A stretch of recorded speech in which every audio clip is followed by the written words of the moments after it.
News just in. We are all living in beta contacts. Patch 1.3 for Cyberpunk is on its way. Soon.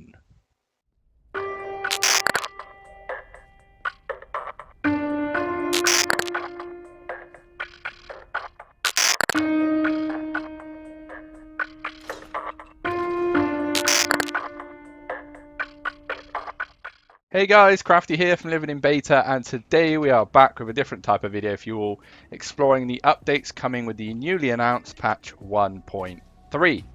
Now right off the bat, I want to mention a couple of things. We clearly are Cyberpunk 2077 fans on this channel. This video is going to be about what we think is positive, looking at what we cannot wait to see and how it may turn out. That being said, we of course understand the trials and tribulations this game has put us all through to get to this point. So let's have a civil chat in the comments coming from a place of love and want for this game to succeed. Secondly, we're going to explore our favourite parts of the announcements that took place in the teaser video and on the stream they did the day after. The extensive list of changes coming with patch 1.3 is vast, and we'll link the patch notes in the description for you to peruse. We obviously can't cover it all in this video. Now all that PR stuff is out of the way, let's get into the meat and potatoes of patch 1.3. PS, spoilers ahead. First of the big subjects that were covered in the patch update on the stream were the DLCs. The guys at CD Projekt Red were very open on what their plan was going forward with DLC and expansions overall. Although we didn't have any release dates, they did mention that all DLC, no matter the size, will be free, but the bigger expansions, like a Blood and Wine for The Witcher for example, will have a cost related to them. They didn't go over costs for now. They also mentioned that it's likely the DLCs will drop with patches, but they have also added a handy additional content area on the main menu to showcase what is currently available for the game.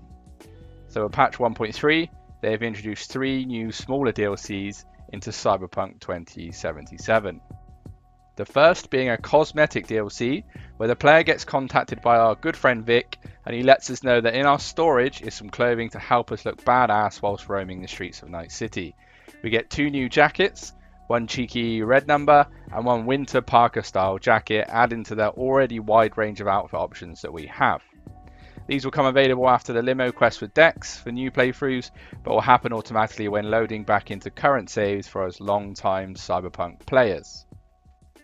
Next up, we have some DLC set in the Badlands. This comes available after making your choice to either help Panam or talk her down from her vengeance plan in the quest named Ghost Town.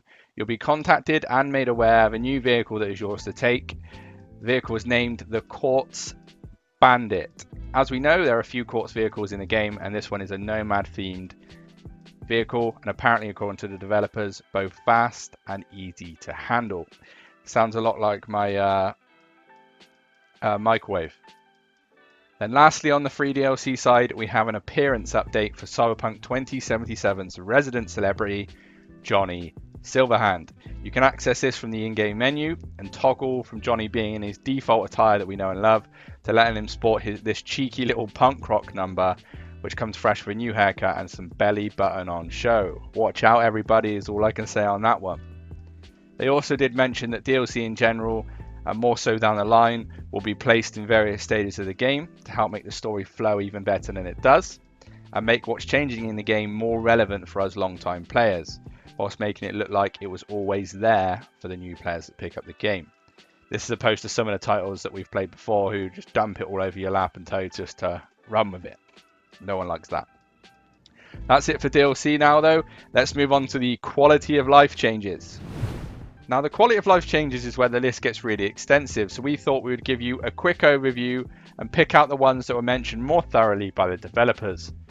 First, we have a nice little change to V's apartment, and more specifically, our great pet cat Nibbles, now becoming more interactive and having the potential to be in different spots when entering your apartment. If you haven't got your hands on Nibbles yet, check out our video showcasing how in the description below. Then we have a nice little addition to the journal when viewing quests. We now have codex entries listed on the right hand side for us to check out, which can help us give more backstory to the characters that we may be interacting with in that quest. And it also allows us to make calls and send messages more smoothly without having to back out and get out your phone. Sticking with the menus for a second, we have 2 big quality of life changes that players have been asking for a long time. Firstly, being able to craft items in bulk, allowing us to pick a quantity when clicking craft, as opposed to having to hold down that craft button when making lots and lots of crafted items or materials. And then the second one being the perk reset button, now being housed right inside the attributes menu for easy access, and by the looks of it, the cost itself has taken a hit, making it even cheaper than the last time they reduced it from 100k to 25k. They did also touch on the idea of resetting attributes overall, but mentioned that it has a wider impact on the world, with attributes tied to things like accessing areas and conversation choices, etc., which could affect the bigger picture if edited. They did, though, not say never, so that's positive, and it could be coming in the future. They also showcased the minimap changes when entering a vehicle, with the map itself zooming out to make it easier for us to navigate whilst driving, and they hoped it would alleviate some of the pressure when trying to find their way and stop people getting lost all the time. Sprinkled in between that, there was some mention of AI changes and how they react when in big groups or, in general when walking around Night City. But it was covered very fast and made clear that this was only the start of making the AI perform better in game, and we should look out for future changes on future patches to improve them even more.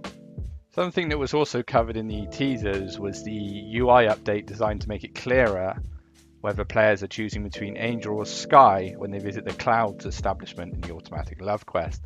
I don't know if you've been through this before, can remember it, but your heart's beating depending on what you're into, on which one you're actually going to pick, and making sure you don't pick the wrong one. So although this might not be your favoured update, definitely a nice one to get.